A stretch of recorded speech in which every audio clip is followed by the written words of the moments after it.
Culture. It continues to show up whether a team is winning or losing. Coach Prime and the Buffs showed incredible resiliency with an unbelievable win versus Baylor, and comments by possibly the best player in the country show that culture in Boulder may be turning the corner. On the pro side, a tight one in Atlanta had the defending champs hold on in a game that was decided by the defense, a Chiefs team that knows how to win, and a Falcons team that is still learning how to win. We heard from Joey Clinkscales on so many elements of culture as he has seen it in his years in the NFL. Today, we go back to the culture well, this time with Jack Easterby, a man who was tasked with helping shape culture for several NFL franchises across the NFL and is still today helping people define culture. From the Chiefs to Patriots to the Texans, dealing with tragedy and what allows cultures to truly take shape that the leaders want. All that and more today on Scouting the League.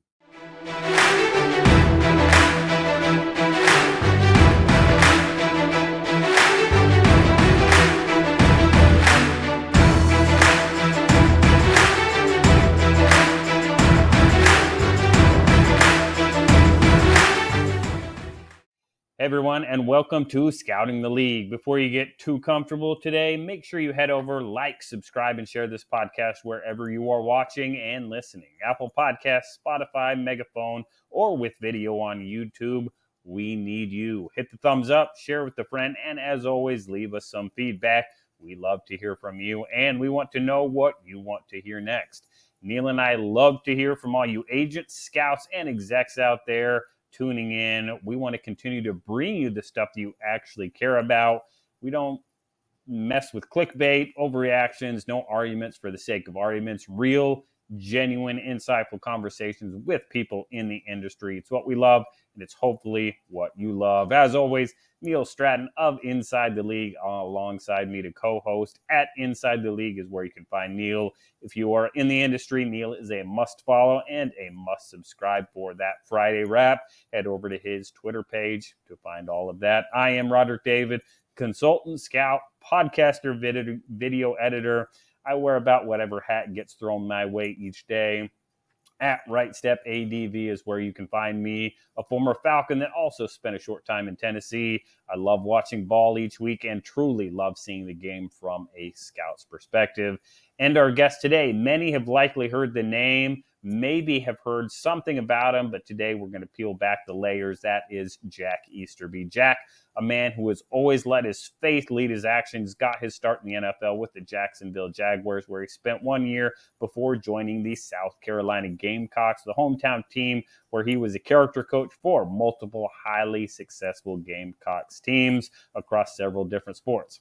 He then transitioned to team chaplain for the Kansas City Chiefs, helping them navigate through one of the more tragic challenges in recent NFL memory. A Patriot after that from 2013 to 2018, where he had roles in as a character coach and in team development. It was in 2019 that Easterby became a little bit more known to those in the football world when he accepted a position with the Houston Texans, where he eventually was tasked with leading the transition in the football operations department, doing a little bit of everything from his time in that role. Ultimately, that Texas franchise was left with a few naysayers, but Jack just kept his head down, kept working, and that's part of what makes him who he is. After a mutual parting of ways there in 2022, Jack now is in consulting, continuing to lead in the coaching and culture world and continuing to focus on his faith. His journey, no question, better told from the man himself. So without further ado, Jack, welcome to the podcast. Hey guys, humbled to be here. Hope you're well. Fantastic. We are, right in the thick of it in terms of football season. Get some conference play started. Neil, your Saints took a little step back, but still, exceeding expectations. So football at the college and pro level, it's all good, right? Yeah, it's all good. I don't think we had the whole hour to talk about to get on my soapbox, so I'm not gonna talk too much. But yeah, there was a setback, took it on the chin, but we got a chance to get right against a team that's, they should be an easy one, right, Rodrik? There's no easy week in the NFL. There is no easy week in the NFL. Have a little fun with your Unfortunately, Falcons, man. Antonio Pierce, who we may talk about today, figured that out this last weekend. So, let's get into it with Jack again. Jack, let's start with your origin story. Again, I would say, a fairly wild ride in terms of, if you want to call it, your title, positions you worked. Again, going from again working with the Jaguars to all of a sudden you're working with some of the better, again, women's basketball teams, no question. Dawn Staley, that South Carolina basketball, and then all of a sudden you're in the NFL. So again, talk us through your origin story, kind of how you got your start and what you're doing today. Yeah, well, first of all, thank you so much for having me on, guys. I've been blessed to follow your newsletter and just get to know you a little bit, and I appreciate you having me on. I know a lot of people follow what you do and trying to tell the right stories the right way, and that's a fun thing. So I originally from Columbia, South Carolina, and really grew up in the shadows of the University of South Carolina there in Columbia. You know, Columbia's college town with the capital, and then obviously a big military base. But then the University of South Carolina is kind of the main showstopper. So went to high school there, played basketball and golf. Didn't actually play football, but loved sports. Our family was always into sports, as most families are, you know, in America. My dad was really a cornerstone piece of the community. He ran our recreational basketball, youth basketball kind of league for the city of Columbia. And so through one of the churches there, really on Saturdays was the glue to the community for church basketball. And so we had, you know, hundreds of teams that he would put brackets together for, and we were always in the gym. And sports was a huge part of our community growing up. So I always knew I wanted to be in sports. And growing up in the shadows of the University of South Carolina, we grew up Gamecocks, watching you know, all of the different Lou Holtz teams and some of the different great basketball teams there in the 90s, late 90s with Eddie Fogler.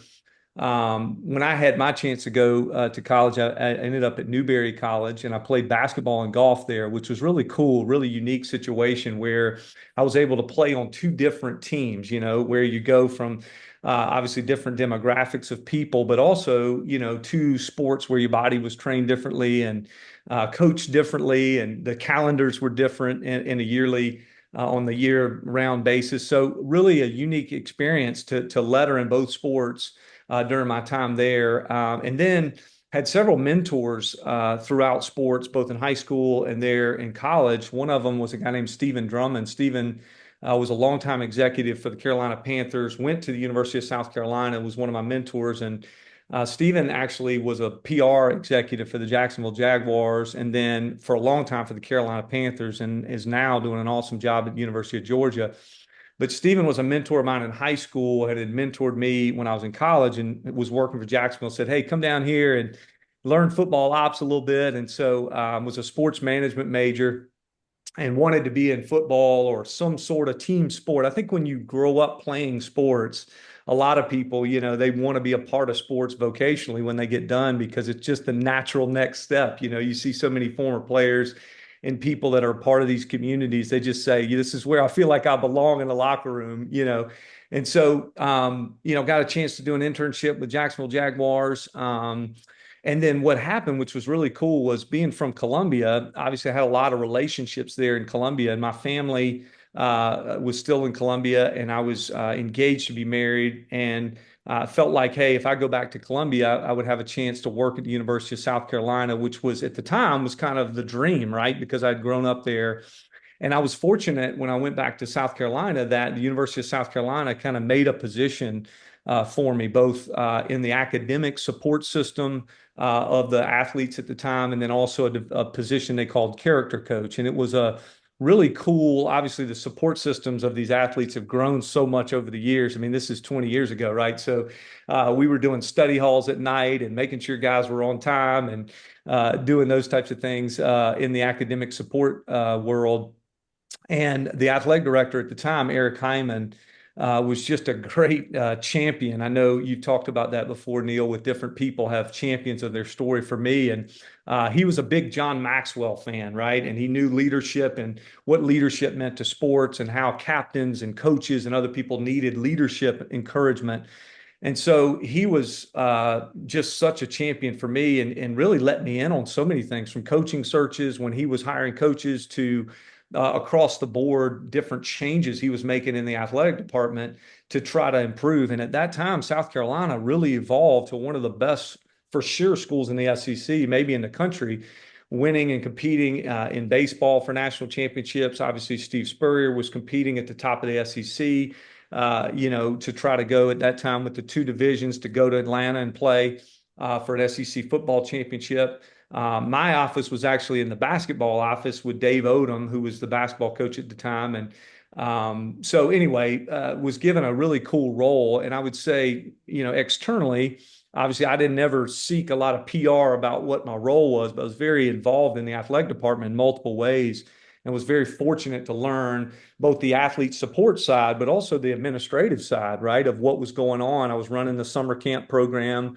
for multiple sports. I was able, like I said, to sit in on student athlete welfare conversations with the athletic department, and all those things were really good. And so we had a kicker, Ryan Suckup, who was drafted Mr. Irrelevant. And so I always say, everybody talks about Brock Purdy's Mr. Irrelevant draft. To me, Ryan Suckup is the greatest Mr. Irrelevant pick because he was a segue for me to meet Scott Pioli, who I know you guys know. And Scott was another champion for me, brought me to Kansas City and allowed me to do the same thing, help with player onboarding, communicate, whether it was leading a chapel. And my faith has always been very important to me. So, the faith community within teams, for every team, is always a huge part of the subculture of most every team, right? Where athletes and coaches can get together and encourage one another based on whatever backgrounds they come from. And so Kansas City was a great experience, went there and really learned a lot from Scott, learned a lot of Scott was so, detail oriented. Obviously he had a ton of things that he instituted in Kansas City that I think, really set them up for all the things that they have become in the early days. And so worked for Scott for a couple of years. We went through a challenging situation there the second year I was there. And that challenge obviously was a unique situation for both the NFL, but also for the organization to handle. And really, it was a team approach, right? Scott led, other people led, Romeo at the time, and we jumped in together to serve each other and to serve the team and to help them get through that. And then stayed on in that off season, and obviously Andy was hired and was blessed to have some communication with him and the new staff, David Culley, Doug Peterson, and those guys got there. And I thought I would stay a Chief, frankly, because I really enjoyed Clark and enjoyed what I thought they were building. Ted Cruz was a huge part of their staff in that transition. But then Coach Belichick called and was another champion of, hey, come to New England, and we've got a good culture, and we need some help on certain things. And so he brought me up to New England, and the New England mantra has never been one for big titles, as y'all know. And so, I think I went as the director of team development to start, and then over time just evolved. And Bill is big into handing responsibility to people who he feels can do it. And so I was blessed over the course of the time to earn more responsibility and just be with some awesome people. And I'm sure we'll talk about that some today. But, Nick to Josh to Brian Flores to Matt Patricia to obviously to Bill himself, to see them work, and not to mention Brady. But and frankly, I learned so much. I learned way more from them than I'm sure they ever learned from me. And just watching them and doing business and life with them every day was really a cool experience. And then left there and went to Houston. And had a great experience in Houston. A little bit of a different goal, I think, of what we accomplished there was really good. And so I'm blessed to have a wife, two girls, and ninth grader and a sixth grader, and they're doing awesome. And now we're in Charlotte, and it's been really good to be back on the East Coast, close to roots. You guys know how it is when you get close to family, and where your doctor is, where your family pharmacy is and the things like that. So those are good things to be back close to home. And so it's been a really cool journey. My parents, unfortunately, have both been diagnosed with Alzheimer's. And so they're in Columbia. So we wanted to come back from the East Coast and really spend a year next to them and pouring into them and getting the care that they needed. And so we've done that and really are excited about the care that they have surrounding them as they go through the challenges of that disease. And so, gosh, it's been an interesting journey, but each step has been so encouraging and so many lessons I've learned and really so many great people. Life is so much about the people you meet and how you interact with them and what they teach you and how they grow you. Yeah, that's the Cliff Notes. Yeah. It's an incredible journey. And again, it's one of those ones where, again, we could sit here and start grabbing onto any different piece. Again, you talked about the challenges where that is, you have somewhat gained a reputation. I was like, hey, man, we got a really big challenge here. Hey, let's call Jack. Let's get Jack in here. Again, you talked about it in Kansas City with, again, the incredibly unique situation that was with a player right there in the parking lot. And then you end up again in New England, again, dealing with the aftermath of what's become, a ready to go movie on every different platform. And then in Houston, where you're dealing with stuff with ownership and you're dealing with, again, a transition with leadership. And among all those things, again, you talked about a title, team development, coaching, where a title becomes vague for a good reason because you're almost kind of figuring out the answer or helping with the solution in all these different spots, different areas of the organization. What would you say is the biggest misconception about if Jack is brought in, what Jack does that most people, they hear your name, maybe that first thing comes to mind. What do most people think probably not realize with kind of the work you've done in all the different spots you've been? Well, I would say, PR has never been my strong suit, in the rear view of all those situations you mentioned. So I don't know if each one was discussed or wasn't discussed. I can't really speak to that, but I could say that, when you enter an organization, right, there are some challenges you're aware of that the organization or the group or the university is definitely dealing with. That there's certain things that are in the showroom, so to speak, right, where you're saying, hey, this is things that we're going to need to address and grow and work through. And then there's also some that are in the stockroom, that are behind the door a little bit that you have to get to and work through. And my real desire over the course of the different roles and different opportunities I've had is to try to leave each place better than I found it, or to try to make sure that the people around me feel encouraged and are equipped to do what they need to do, right? And so if you look at, again, going back to the early 2000s, that student athlete support matrix was really limited, right? Athletics had just gotten to the scope, specifically in the SEC, where a lot of athletes were entering, these major, let's call it spotlights, and they needed the support metrics specifically from coaches and or support staff to onboard them, equip them, and inspire them to be the best versions of themselves, right? And then kind of midway through my career, a lot of these support systems have grown, right? And so there's a lot of people in these buildings that are helping athletes and helping coaches be who they want. So they need organization and workflow improvement. So I would say, part of this is not really anything to do with me. It's just the evolution of the sport. And really all sports has evolved quickly. I mean, you think about the sizes of staffs, right, in college football right now, or the sizes of support staffs in the NFL, right? It went from just a few people who were, doing a lot of different things. The guy that was doing equipment was also doing travel, and he was also doing nutrition, right? And then it became 3 different jobs. And so for me, I feel like my evolution professionally has followed that support staff, system building, trampoline that the athletes and coaches can jump on to be able to create the best opportunity for them to be successful. And so, so I think for specifically, the last, let's call it decade, I think both in New England and Houston, I think there was a lot of really good things built in those organizations at their inception, right? The question becomes, as the sports evolve more with sports science or potentially with technology, and then you hire all of the support staff that assigns to those different sub programs, you need to be able to organize them in a way that they, give good information to, if it's the GM or the president or the owner, so that great decisions are being made across the board. And so sports has evolved so much, and I've been blessed by that evolution because I've been able to follow that and get roles, I think, that always have helped every team I've been a part of. Jack, when you went to New England from Kansas City, the train was already in the tracks. You know, they were having success. What kind of things did you identify positively there? And what kind of things did you feel like, hey, maybe this is where we need to kind of shift or change things? And also address the fact that the Aaron Hernandez situation was kind of brewing at that point. You know, what role did you play in trying to help kind of improve that situation? Yeah, I would say I know everybody has different thoughts and reactions to Patriots culture, or, some people who've left have had different, quotes or thoughts or assessments of that.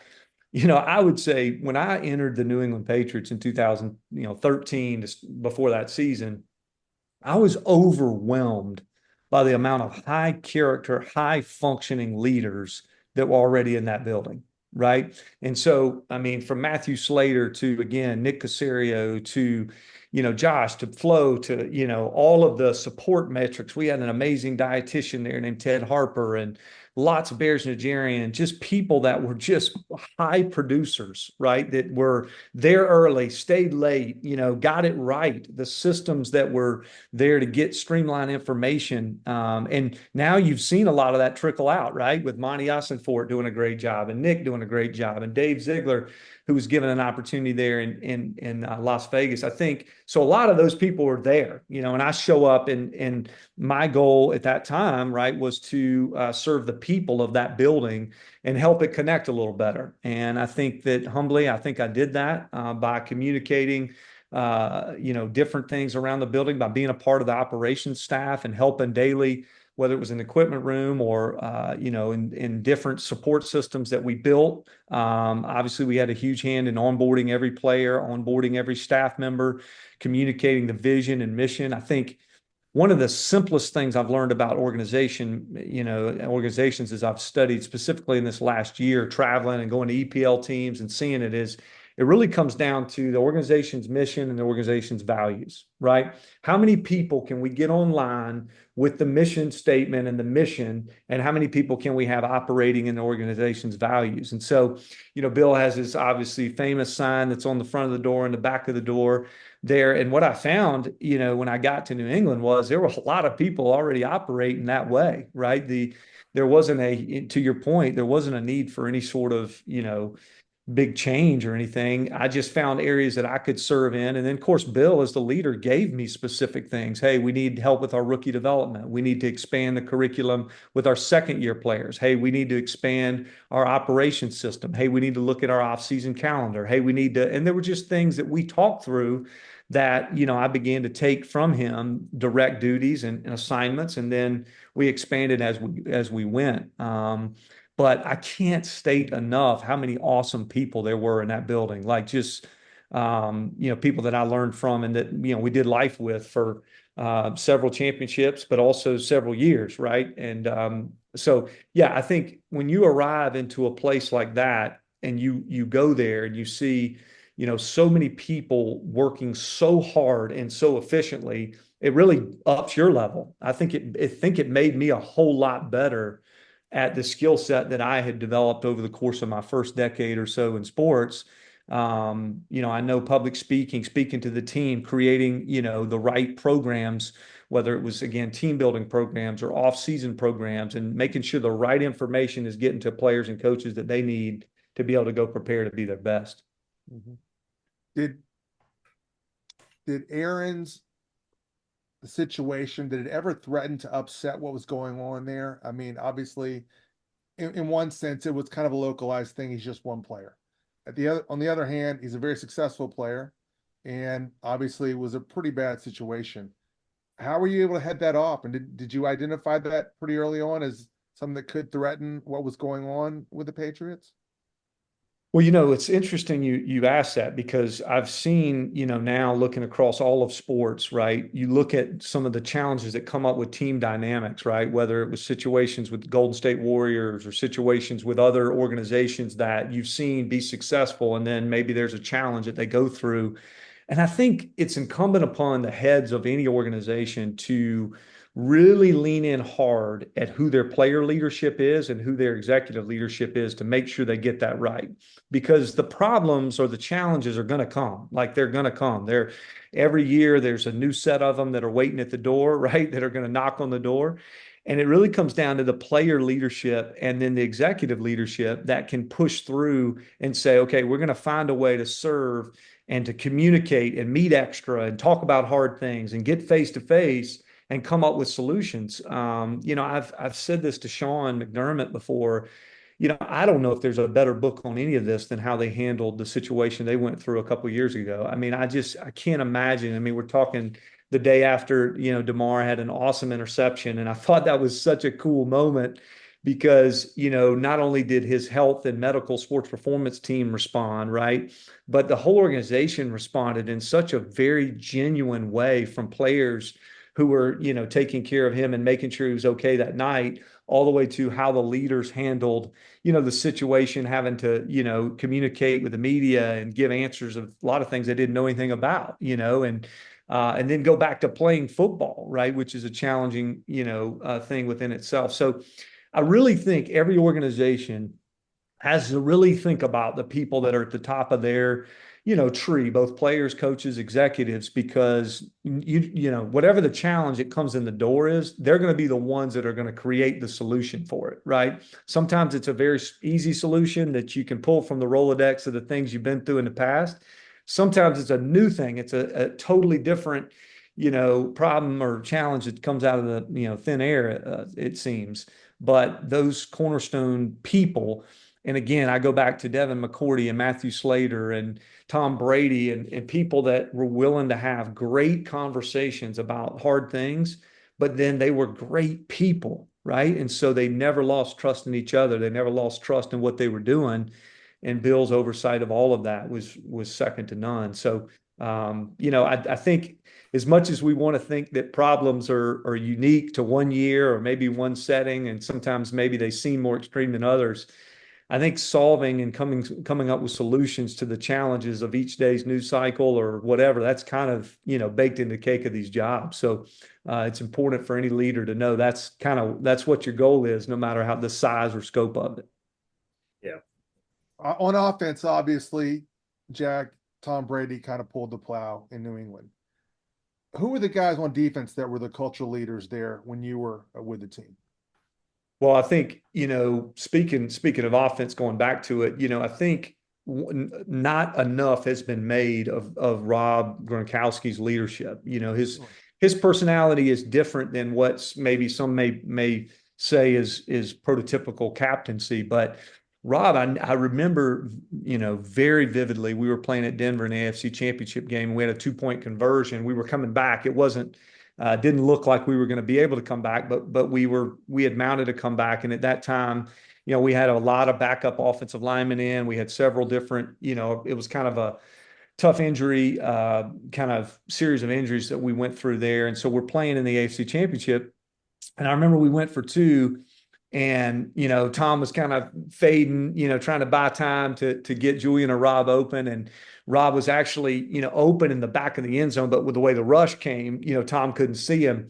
And I remember Rob coming to the sideline, and you could tell just how, frustrated he was that he wanted to win for the team, And so I remember that offseason, coach telling us, and I remember specifically him saying, Rob Gronkowski loves football. He loves winning. He loves to play with his teammates, on Sunday, and to get the best out of them. And so I'll say this, although, obviously Brady and Edelman, and some of those other guys may have had some different, more, typical traits, if you will, but Rob's leadership, because of his playmaking ability and his ability to love the game of football and make it fun for everybody on offense, I thought was really understated in the media. But I really felt that day to day. I would also say Edelman's willingness to play special teams and to do things that's, typically weren't necessarily a wide receiver one's responsibility, right? I mean, this guy, I remember vividly when I first got to New England, 5 o'clock in the morning, tennis balls off the wall and, catching, cards, playing cards out of a deck shooter that he was trying to work on his hands. And he just set the tone in the grit of how he practiced every day, physical in the run game, willing to block every play. And obviously, as Danny and Chris Hogan and those other guys came in, they all set the tone for offensively the fact that we were going to play not just good football, but play physical football. And so, yeah, I think Brady offensively, but there was some other guys there. Matthew Slater is probably a Hall of Famer in every area of the game, right? He's a Hall of Fame special teams player. He's a Hall of Fame human. He's a Hall of Fame leader. And he was a Hall of Fame bridge, as his career went older from the players to the coaches and how he saw the game, what kind of scheme he could, suggest to whether it was Scotty O'Brien or Joe Judge. He always had solutions at how, whether it was what they were doing from a protection standpoint or as a gunner or a kickoff player. He was so intelligent and emotionally intelligent that he could really engage himself, and Nate Ebner really had a good 1-2 punch there where basically they were unblockable players on Sunday, but they were also tremendous humans during the week, right? So Nate was playing during the time that I was with the Patriots, he played on the U.S. rugby team. So I remember us getting together and watching that game and how fun that was for him. So Matthew and Nate were unique for special teams over those years. And then defensively, Vince was transitioning when I got there. He was kind of at the end of his career. But obviously Devin, Gerard, obviously, who's now coaching there, were huge, parts. Deron Harmon, who had a certain role on certain downs, would play for us and played a lot, but was just a great personality and a glue guy for us. I felt like he, did a great job. And then obviously, Dante Hightower had a huge role in those defenses as well, both physically and as a leader, schematically, as he interacted with his teammates. So we had lots of guys. I mean, it was, and that's a little bit of what I'm saying. I think if you look at the layers that are built in organizations, some nights it's the best player, and then other nights it's other guys. And so the more layers and opportunities and, people that you can put in the way of the opponent, so to speak, you've got an opportunity for it to go right for you globally, even though it may not be going right individually, and, watching Cincinnati play last night, I was thinking about, and then Andy Dalton's success this past weekend. I was thinking about that on the Cincinnati game that we had when we lost to Kansas City, and Bill came in and said, "Hey, we're on to Cincinnati." I remember a lot of those leaders that we just talked about had a tremendous influence in that week's practice, and just turning the page so that we could get the season off to a great start.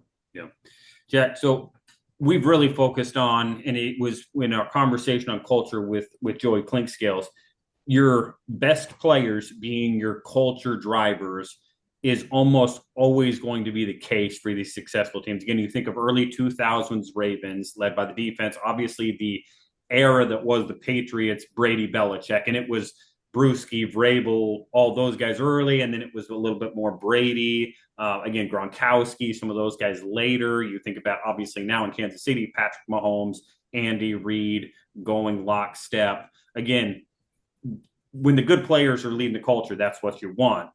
You have to have a bunch of good culture guys that fit in there. Now, you're going to end up with really talented players that maybe aren't complete culture fits, maybe aren't culture drivers, but they're going to be at least not detrimental more often than not. Not that Antonio Brown won't have a hiccup and then he'll fall in line, a situation like that. But again, when you start thinking about the back end of a roster, position 48 to 53 that's going to be on the active roster, again, guys that better be a culture fit, better have something. You've been with the head coach, you've been with the GM, as you start thinking like, all right, we've got 4 positions, we've got 8 players here. We've got to decide, how do you start balancing, hey, this guy, the talent outweighs the culture fit, but hey, this guy is like the ultimate culture guy. Yeah, maybe he's at his ceiling. How do you start weighing those conversations when you're putting that back into the 53 together?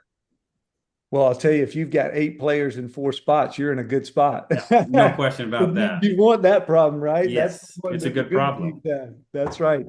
I learned something early from Scott, from Nick, from Bill, when they were talking about roster construction and how all this works is you really have to fast forward to the end of the year and the most high pressure scenarios that you will get in January as it relates to role development, right? And how you're going to want to play the game. How are you going to want to win games? What is the identity of your team going to be, right? And so you want to be able to run the football, you want to be able to stop the run, you want to be able to cover kicks, right? And so those are the signs of physical, tough football teams. And as you build those things into your mind and you think about those road games at Denver, when it's 0 degrees and you're trying to convert a third down or you're trying to stop them on fourth and short or third and short.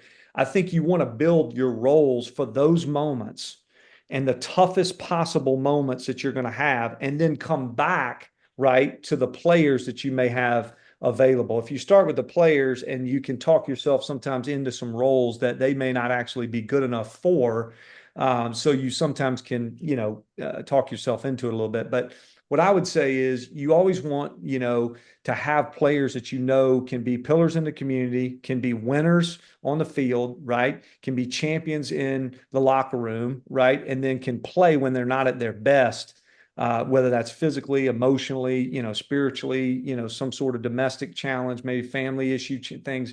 You want them to be able to perform through all of those things. And so all of your players, obviously your desire is that they fit that job description, because that's how you've got a team that can play well under pressure, right? But going back to your question, once you get down and you've gotten most of the core of your team and you're getting to the back end of your players, I think you really obviously want to think about practice. I mean, practice is a huge part of preparing your team week to week. And so, if you're in the AFC North, for example, you're going to face Lamar and Deshaun and these guys that are very mobile players, right? You might think about a player that can help give you that look in practice, whether it's at the end of the roster or in the practice squad, depending on the situation. You also have to look at your injury situation, where the frequency of injuries come from, right? So that you're able to put a player in there. And I haven't looked at the exact numbers, but most of these teams are playing, somewhere, around 70 players throughout the year, right? I mean, throughout the year, you're really looking at that 70 number and you're working yourself back to wherever you start day one with, obviously the 53 that you choose and then how you staff the practice squad. So I think it's more of a composition of an entire body of work and not specifically what you want on those positions, but for sure practice, injury frequency, and then what you think throughout the year you want to make sure you have trained, right? You want to make sure you have a couple of secondary guys that can, in case you get banged up, can go in the game, but also guys that are trained on special teams, because a lot of your starters on special teams, right, are going to be role players on their respective phases, and so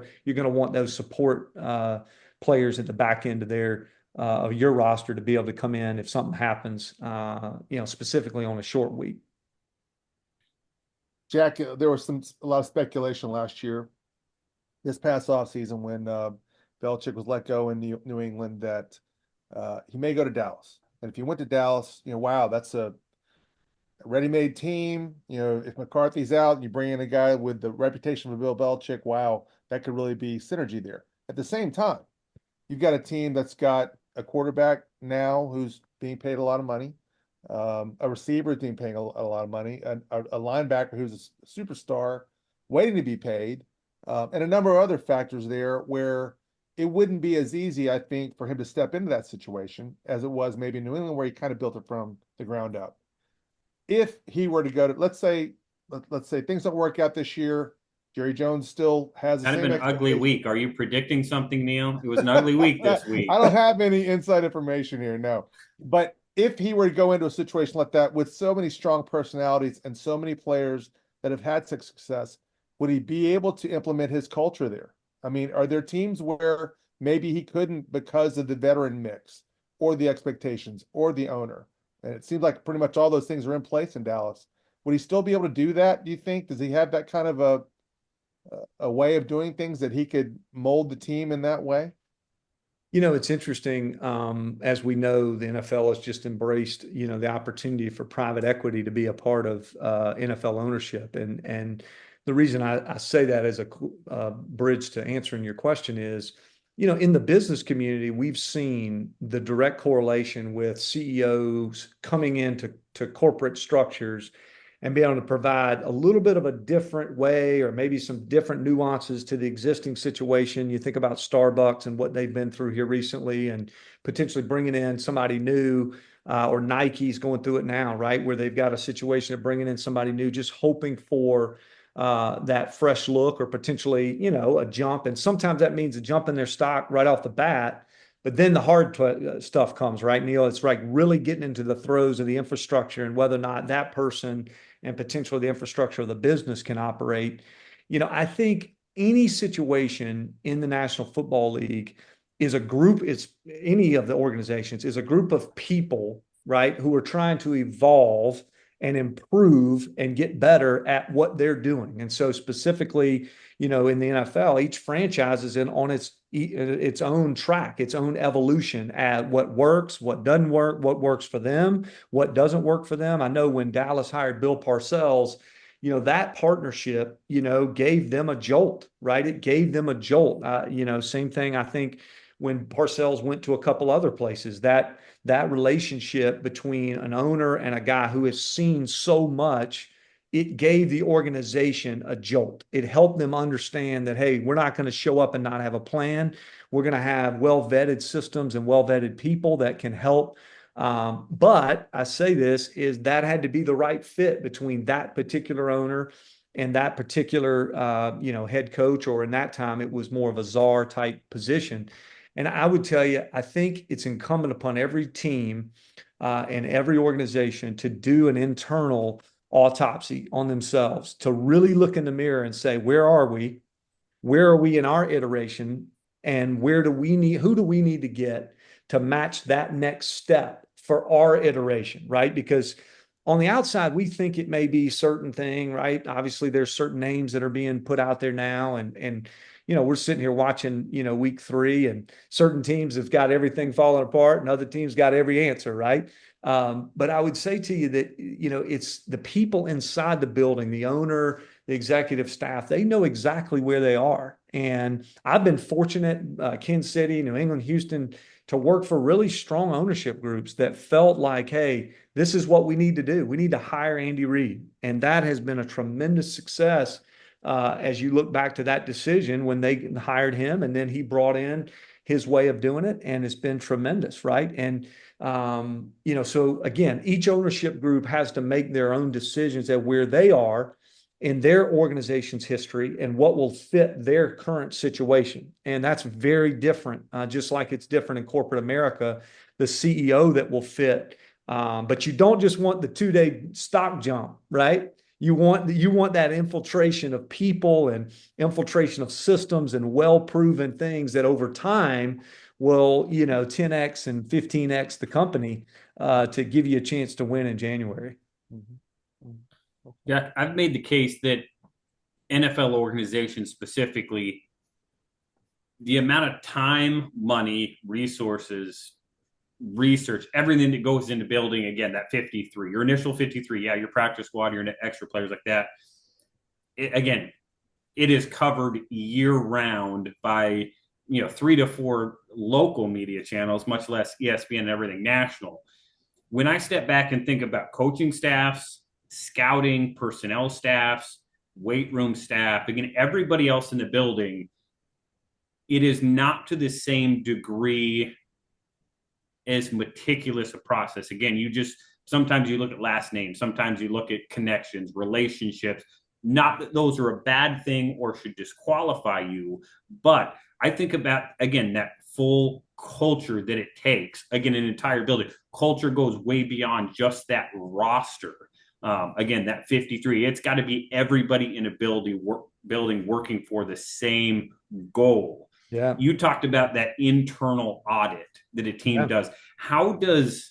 What's the successful way? What's the right way? Again, NFL teams are a lot of times very timid on bringing somebody outside and, hey, yeah, come peel all the layers back and see. And again, how do you evaluate the culture of 15 road scouts who are only in the building for a month and a half? And how do you do that on it? How do you evaluate all those other elements of the culture that are maybe a little bit harder to define? Yeah, well, first of all, you're on it. What you just said is exactly right. And I have been blessed to sit with ownership groups during this last year, from people, again, EPL to NFL to Major League Baseball to different groups. And each group has a different way about how they audit themselves and how they think through it. And some are better than others. Some are more transparent than others. Some use external sources more than others. But I'll just say this, it is coming and it is right to do that, to think about how we operate and how every program in the organization contributes to winning. Like that's what you want, right? Is you want to think about you mentioned road scouts. I mean, I did not serve in that capacity for any of the organizations I've been in, but have been blessed by meeting people that had some of the most amazing informations and skill sets who were road scouts they were major contributors to winning. I mean, they were major contributors to winning. So I say that to say every sub program, every program across the board within, whether it's an institution, in college, or whether it's in the pros, obviously sub programs that report to GM, head coach, EVP, whoever, those sub programs communicate and contribute winning. They do. They just do. And the level of commitment that we have to each one of them and how efficient they operate. And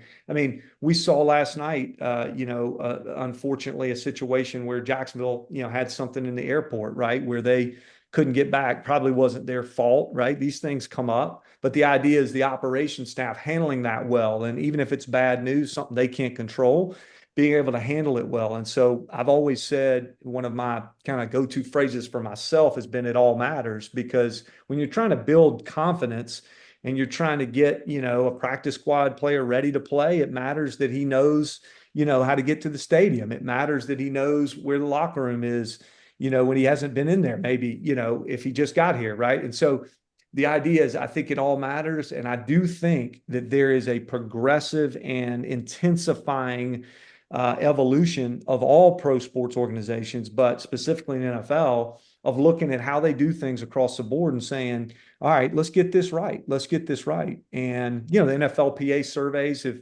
helped with that, I think, to do a little bit of those audits on what players think. I think that's motivated some different people to look at those things. But in the end, you really don't know what it is that's going to cost you from being your best. And so you might as well cover it all, right? Because then hey, we've met about this, we've talked about this, and hopefully it's in its best. And that was one of the greatest things about working for Bill is, there were things where he would bring up which way the field is lined so that the sun was, blocking the returners and making sure that they were used to that, or kicking in the wind and going in the stadium in practice versus he always brought up so many things that, quite frankly, I'm sure there were times he brought things up and I was like, oh man, we got to change the lines on the field or whatever. But in the end, it helped us be better. And it was an all-inclusive approach to trying to be better and trying to win. So yeah, I think you're on it. I think your assessment is right there, that those internal audits and those evaluations are going to continue to deepen, and they're going to continue to be important for each club to do so that they can be their best. Well, not that money's always the answer, but one of the things Joey said was there's a salary cap for players. There's not a salary cap for a lot of the other departments. So sometimes those purse strings have to open up a little bit because, again, money is not the answer, but it maybe helps you get to the answer, or again, just solve one of those problems. Yeah, and you want to research. I mean, what I found, leading organizations is it's incumbent upon the leader to do the right research, right? Like you don't know specifically what you're going to do. You don't know exactly what the right machine is to buy in the weight room, or what the right, way to do the expense reports, or what the right way to do, budgeting is. You don't know that. You may have a system that's already there that may work really well, right? Or you may have certain things you need to involve. So one of the things that's important, or it's incumbent upon the leaders of organizations, is to just nonstop research. how can we do it better? How can we do it better? How can we improve? One of my best friends is Buzz Williams, who's the head coach at Texas A&M, and his slogan is "Get better." Just everything is across the board is still can be improved. It just needs to get better. Let's get better each day, each week, each month, each practice, and then if that's your mantra, then hopefully those multiple iterations will get you to a good place. Jack, obviously there are a lot of teams that are perennially successful, but they may not necessarily have that culture you're looking for. When you look around the league, Jack, who are the teams that you can say, hey, listen, they obviously are doing things right. They've got a strategy that it comes down from the right places. They're evaluating people the right way. They're doing all those things. Who are the cultural leaders in the NFL from a team standpoint, in your view? Yeah, well, the first one I think we talked about earlier in this podcast was, I really have to give Sean a lot of credit for what he's done in Buffalo. I think if it's easy to myopically evaluate where they are today. And obviously there's always desired improvements. And, the NFL is, what have you done for me lately? We all know that. But, I don't know the throes of their whole organization, exactly how their flow chart, but I have to give him and Brandon a lot of credit because when they went into that organization, they had not been successful in the postseason, right? They had not been successful in the division. We obviously played them every year twice and knew, and they went in there, from day one, whether it was, getting Tyrod Taylor and what they did with Kyle Williams and that team to get them relevant and playing hard. And Sean, as a tough-minded, very sincere person, has built a culture where free flow of communication is there. And they've got a guy, Lynn Vandenbos, who's kind of a culture glue guy, who communicates around the building and makes sure guys are good. Obviously, Brandon Beane is a great guy. So I think allowing that group to, grow, and then they've spit off, obviously people now that are in other organizations that have learned from them and have done well in other places. So I would say that would be where I start from a distance. I love what Houston's done. I think Nick has done a great job. I think D'Amico's done a great job. I think they're great people. I think they're genuine. I think the support systems are built, and I think that they're genuine and believable, and that helps them be able to create what they need to create week in and week out to, prepare the team to be competitive as they continue to level up. So those are two that come to mind. I mean, I think there is naturally, because of this industry's change, I think there's some groups that are still kind of finding their way. If they've been there a year or 2 years, it's really hard to say, hey, this group has got it, right? If they've only been there a year and they're still kind of learning their own support staff or even potentially getting their own people in there. I do think from a style of play standpoint and getting players on the field that are really good and finding a way to keep the good players and let the players that you don't need walk. I think San Francisco has found a way to really specifically in the run game and specifically, defensively, with multiple pieces there, they have found a way to play the game on Sunday in a way that's hard to beat them. They've just got lots of ways that they can find, ways to beat you. And sometimes that means that they, may not have their starters out there. They may run the ball a bunch. They may throw it a bunch. They may, get after the quarterback and strip sack and something crazy happens with one of their, premier edge guys. But I think I would say from a football perspective specifically, John and Prague and Kyle have done a tremendous job at getting the right people on the field to be intimidating, because it's really hard, when you're an opponent, you want to go and say, oh, well, they don't do this well, whatever this is, right?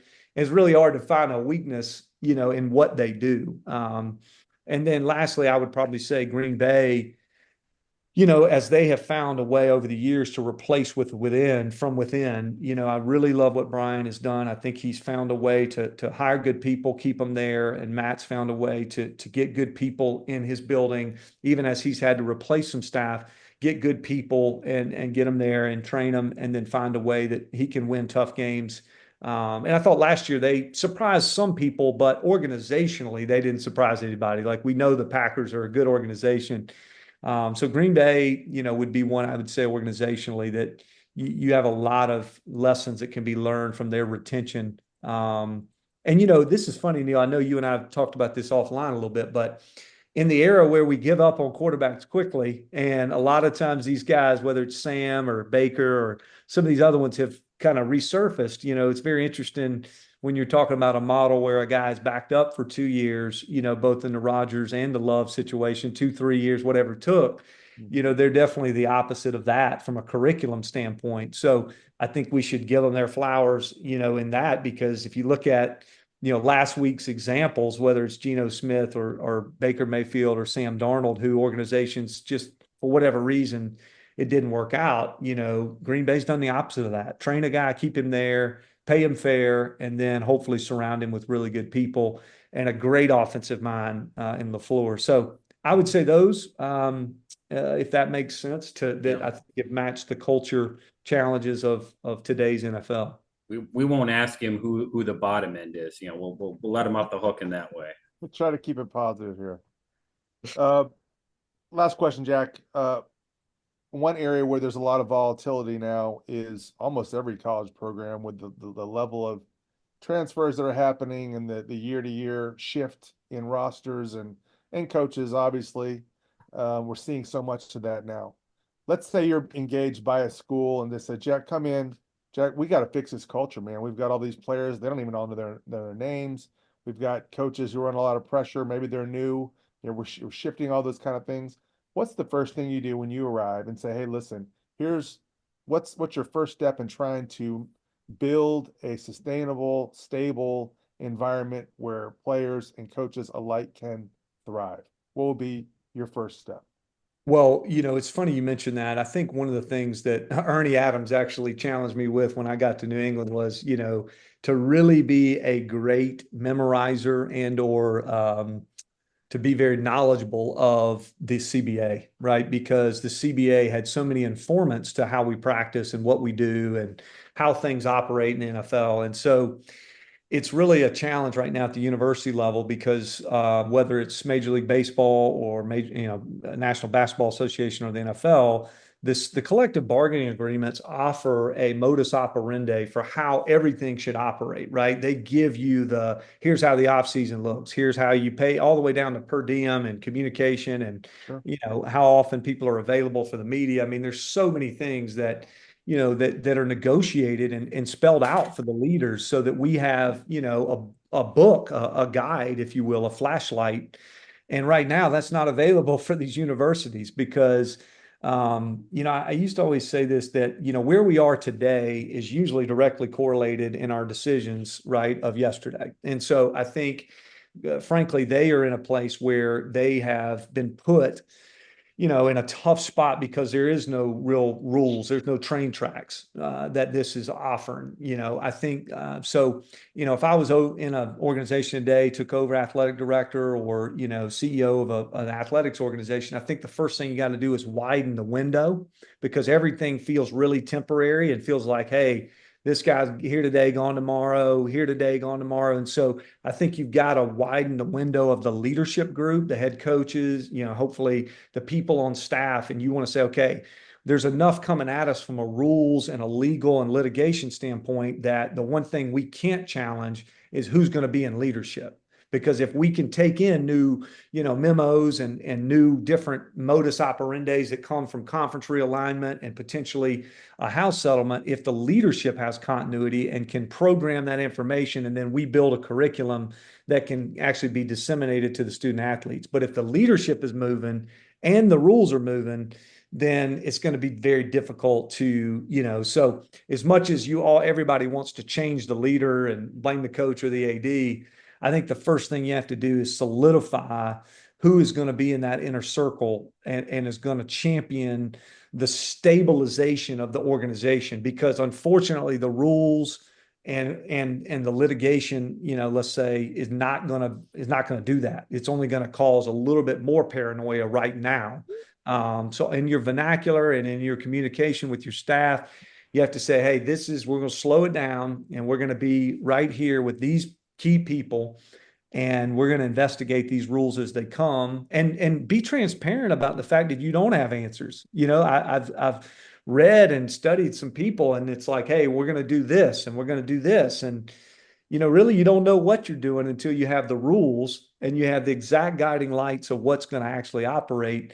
And so I think you have to stay flexible with that. But number one is widen the window of the leaders so that you know who's going to be in charge. And even if you feel like, hey, one day we might have to change this, like you don't want to do that right in this situation, right? You want to keep it flat, keep it consistent, so that as it recodifies, you can make decisions when when you have the full deck of cards, man. We're playing with two suits. We're playing with two different, decks, I feel like, with, some of this stuff. And I've heard a lot of discussions, I'm sure y'all are tracking this, about, college being exactly like pro and caps and hard caps and all that. And I don't know if I necessarily see it that way. I think that the rules that will eventually trickle into college and be formatted will be specifically for those university settings and for those private and public institutions, and for how their monies will be allotted to, their sporting programs. And I think that'll look a lot different than a,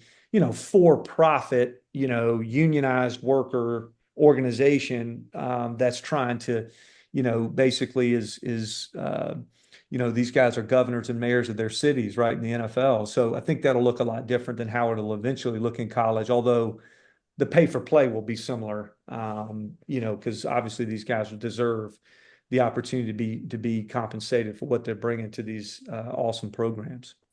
Jack, I know Neil said that was a last question. That was his last question, because I got my last one here before we go, and it's a scouts question. Again, that's where I come from, and especially from the road scouting standpoint. Again, it's not the player evaluation. It's as much the character. It's about that fit. Again, it comes back to what we talked about: culture.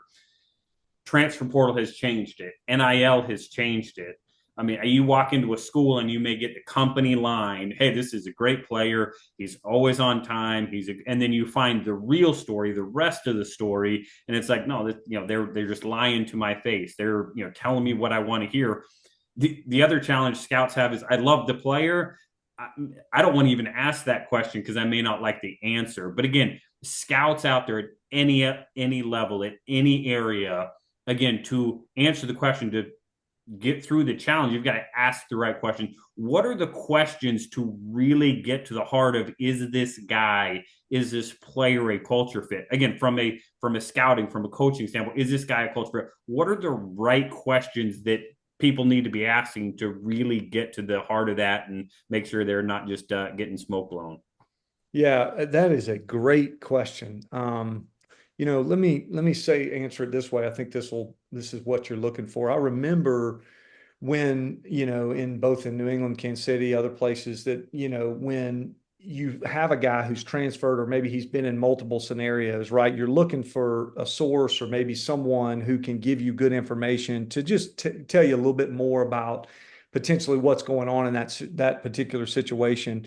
And I remember, Bill specifically challenging, people to maybe even look down a level at what may be the root of the situation, so that we understand potentially what the decisions the player had to make. I mean, a guy transferring now, right, is pretty commonplace, right? And so whether or not it used to be, hey, a guy transferred because he didn't play, or, whatever, that may be looked at a certain way.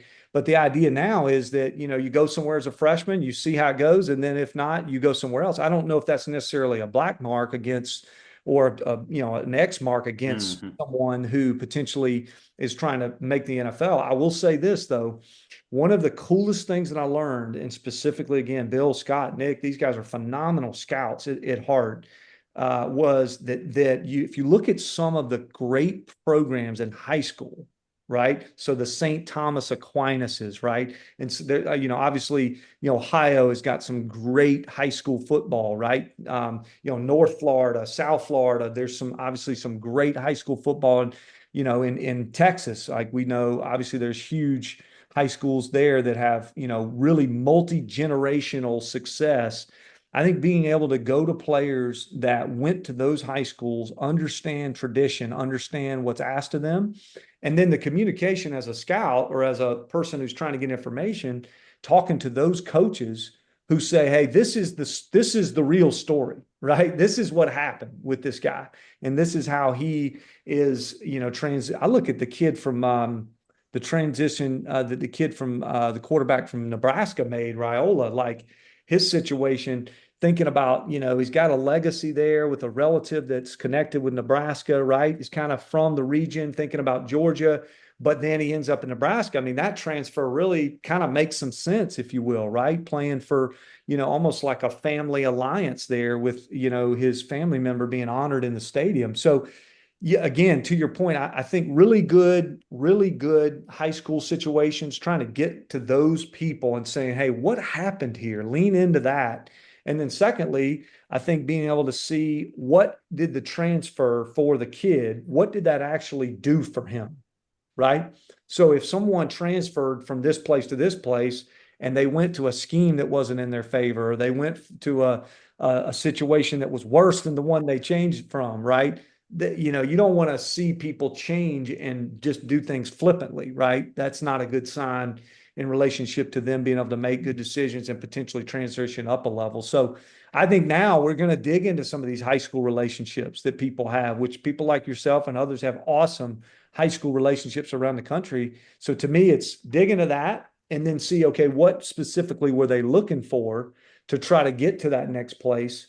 And then did they get it when they got there, right? South Carolina's got a kid, Rocket Sanders, who transferred from Arkansas. He was a leading, I think he was an all freshman team and one of the best rushing totals of his freshman year, got banged up and was looking for a program where he could go play. Nothing against Arkansas, came to South Carolina. He's had a good start of the year and was looking for, hey, I want to go get a chance where I can be the guy. And he's gotten that now. And we'll see, how the rest of the season unfolds. But those examples, I think, understanding the deep dive of who they are and why they did that will be more and more important. Because to your point, that college attended line for every player is getting longer and longer. Longer. It's harder to track. A guy's been three places or two places. Sometimes it's hard to track, where they were and why. Yeah, no question. Doesn't make scouts' jobs any easier. Again, probably just creates a few more questions for them to ask. So, well, Jack, I know I could keep talking to you for another hour or so, but we got to wrap it up here. If people are interested in what you're doing, more about you, is there a spot? Are you on social media? Have a website? Anything where people can find more? Well, yeah, I'm on social media. I don't necessarily want to solicit any conversation too much. I've been thankful for so many friends and people in NFL. I mean, I think you mentioned the scouting community. Obviously, I've been so blessed by watching the attention to detail. I was at some games, some college games recently, and watching scouts on the sideline taking amazing notes. I mean, they're just the lifeblood of the NFL. Being able to make hard calls, being able to rank people against each other, and duking out in meetings all year long to make sure they get the right list and the right information. It's just an awesome profession. So look up to everyone who's a part of that, and have definitely seen people in the college ranks as I've traveled around, seeing some of these universities this fall already. A lot of exciting things happening. I think this playoff is going to be a little different. December 20th to January 20th is going to be a lot of college action and a lot of different, season this year than most. And look forward to following that with so many people like yourself. Yeah, no question. It's a lot of good football. Well, Jack, we really appreciate you being on. Thank you, guys.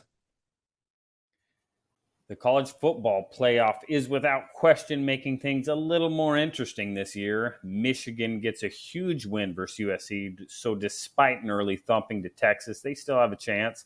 Some of these massive rivalry games like Georgia-Bama maybe mean a little bit less in terms of playoff chances, but they are no question still everything to both of these programs.